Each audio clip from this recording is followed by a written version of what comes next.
सर्दियों की एक ठंडी रात थी। हिमाचल के घने जंगलों में बसा एक छोटा सा गांव काला पानी अपनी रहस्यमयी शांति के लिए जाना जाता था। गांव के किनारे एक झील थी जिसे लोग कालसर्प झील कहते थे। इस झील के बारे में अजीब अजीब कहानियां प्रचलित थीं। कुछ कहते थे कि इसमें डूबने वाला कभी वापस नहीं लौटता। कुछ का मानना था कि झील के पानी में समय उल्टा चलता है, जो भी उसमें प्रवेश करता है वह अपनी जिंदगी को पीछे की ओर जीने लगता है। लेकिन कोई भी इन कहानियों की सच्चाई की पुष्टि नहीं कर सका, क्योंकि जो भी झील के पास गया वह या तो लौटा ही नहीं या पागल होकर लौटा। रोहन, एक 28 साल का पत्रकार, दिल्ली से इस गांव में एक रहस्यमयी कहानी की खोज में आया था। उसका मन हमेशा से अज्ञात और अलौकिक चीजों की ओर आकर्षित होता था। उसने अपने ब्लॉग रहस्यमयी भारत के लिए कई डरावनी कहानियां लिखी थीं, लेकिन कालसर्प झील की कहानी उसे सबसे ज्यादा आकर्षित करती थी। गांव में पहुंचते ही उसने स्थानीय लोगों से बात करने की कोशिश की, लेकिन सभी ने उसे चेतावनी दी, उस झील के पास मत जाना बेटा, वहां समय की सुई उल्टी घूमती है। रोहन ने इन चेतावनियों को अंधविश्वास समझकर टाल दिया।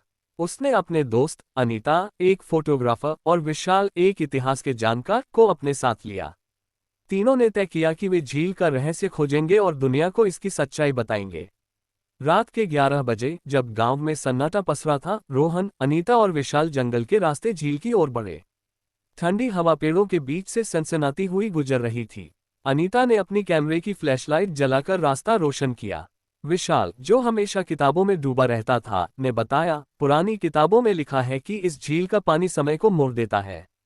यहाँ तक कि कुछ लोग कहते हैं कि यह झील किसी प्राचीन तांत्रिक अनुष्ठान का हिस्सा थी। रोहन ने हंसते हुए कहा, विशाल, तुम्हारी किताबें हमें डराने के लिए काफी हैं, लेकिन मुझे यकीन है ये सब सिर्फ कहानियां हैं। जंगल के बीच में पहुंचते ही उन्हें एक अजीब सी शांति महसूस हुई। पेड़ों की पत्तियां हिलना बंद हो गई थीं और हवा में एक अजीब सी गंध थी, जैसे सड़ा हुआ मांस और पुरानी मिट्टी का मिश्रण। सामने कालसर्प झील थी। उसका पानी काला और स्थिर था, जैसे कोई काला दर्पण। रोहन ने झील के किनारे जाकर पानी को छुआ। पानी ठंडा नहीं बल्कि गुनगुना था, जो इस ठंडी रात में अजीब था। अनीता ने अपनी तस्वीरें लेनी शुरू की, लेकिन उसका कैमरा बार बार हैंग हो रहा था। ये क्या बला है? मेरा कैमरा तो कभी ऐसा नहीं करता, उसने परेशान होकर कहा। विशाल ने अपनी टॉर्च जलाकर झील के आसपास देखा। उसे कुछ पुराने पत्थर मिले जिन पर अजीब से चिन्ह उकेरे गए थे। ये तांत्रिक चिन्ह हैं, उसने कहा। शायद यहाँ कोई अनुष्ठान हुआ करता था। तभी झील के बीच से एक हल्की सी लहर उठी, जैसे कोई पानी में हिला हो। रोहन ने टॉर्च की रोशनी डाली, लेकिन कुछ दिखाई नहीं दिया। फिर अचानक एक औरत की हल्की सी हंसी की आवाज आई। तीनों एकदम सतर्क हो गए। कौन है वहां? रोहन ने चिल्लाकर पूछा। जवाब में सिर्फ हंसी की गूंज लौटी। अनीता ने डरते हुए कहा, रोहन, हमें यहां से जाना चाहिए। ये जगह ठीक नहीं है। लेकिन रोहन का जुनून उसे रोक नहीं रहा था। उसने कहा, बस थोड़ा और। अगर हमें कुछ मिला तो ये हमारी जिंदगी की सबसे बड़ी खोज होगी। वह झील के और करीब गया। तभी उसके पैरों के नीचे की जमीन हल्की सी हिली और उसका पैर फिसल गया। वह पानी में गिर गया। अनीता और विशाल ने उसे पकड़ने की कोशिश की, लेकिन इससे पहले कि वे कुछ कर पाते, रोहन पानी में पूरी तरह डूब चुका था। पानी के अंदर रोहन को एक अजीब सा अनुभव हुआ। उसे लगा जैसे वह किसी सुरंग में तैर रहा हो। चारों ओर अंधेरा था, लेकिन दूर कहीं से एक हल्की सी रोशनी आ रही थी। उसने उस रोशनी की ओर तैरना शुरू किया। जैसे ही वह रोशनी के करीब पहुंचा, उसे अपने जीवन की यादें उल्टे क्रम में दिखने लगी। पहले उसकी दिल्ली की नौकरी, फिर कॉलेज के दिन, फिर स्कूल और फिर बचपन।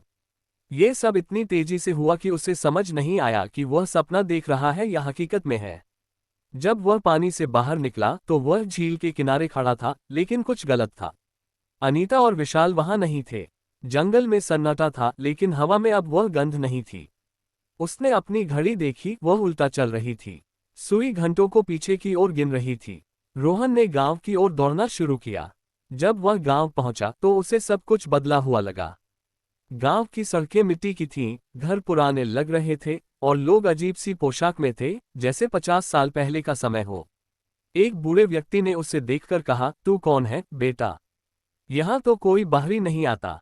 रोहन ने हैरानी से पूछा, आज कौन सा साल है? बूढ़े ने जवाब दिया, 1975। रोहन का दिल धक से रह गया। वह 2025 से 1975 में कैसे पहुंच गया? उसने झील की ओर वापस दौड़ने की सोची, लेकिन रास्ते में उसे एक औरत दिखी। वह सफेद साड़ी में थी और उसके चेहरे पर एक भयानक मुस्कान थी। उसकी आंखें काली और खाली थीं। तूने मेरी झील में प्रवेश किया, उसने कहा, उसकी आवाज हवा में गूंज रही थी। अब तू मेरे समय में फंस गया है। रोहन ने डरते हुए पूछा, तू कौन है? और ये सब क्या हो रहा है? उस औरत ने हंसते हुए कहा, मैं काल सर्प हूँ, इस झील की रक्षक। यहाँ समय मेरे कब्जे में है। जो भी मेरी झील में आता है वह मेरे समय का गुलाम बन जाता है। रोहन ने भागने की कोशिश की, लेकिन हर कदम पर उसे लग रहा था कि वह उसी जगह वापस आ रहा है। उसने देखा कि गांव के लोग उससे घूर रहे थे, लेकिन उनके चेहरों पर कोई भाव नहीं था। वे सभी मृतप्राय लग रहे थे। इधर अनीता और विशाल ने रोहन को खोजने की कोशिश शुरू की। वे झील के पास वापस गए, लेकिन वहां कोई निशान नहीं था।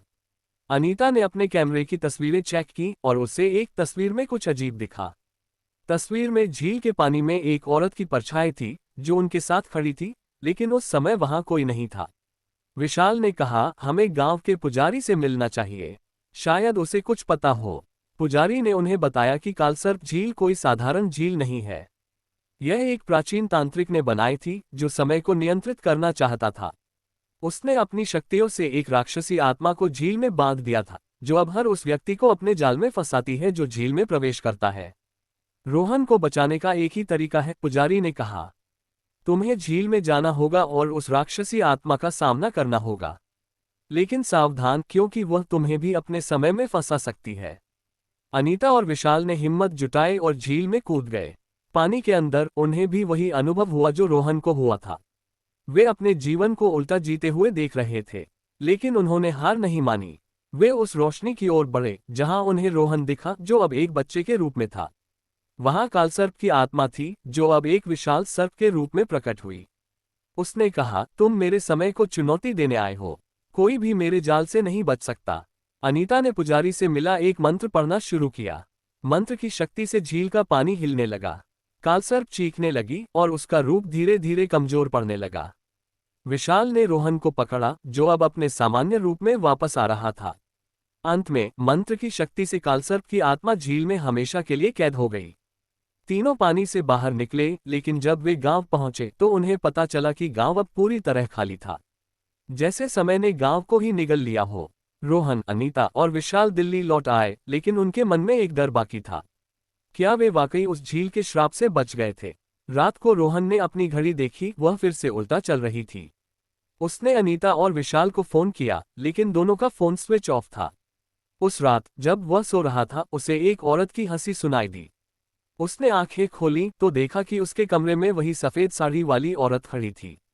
उसने मुस्कुराते हुए कहा, समय कभी नहीं रुकता रोहन, और न ही मैं।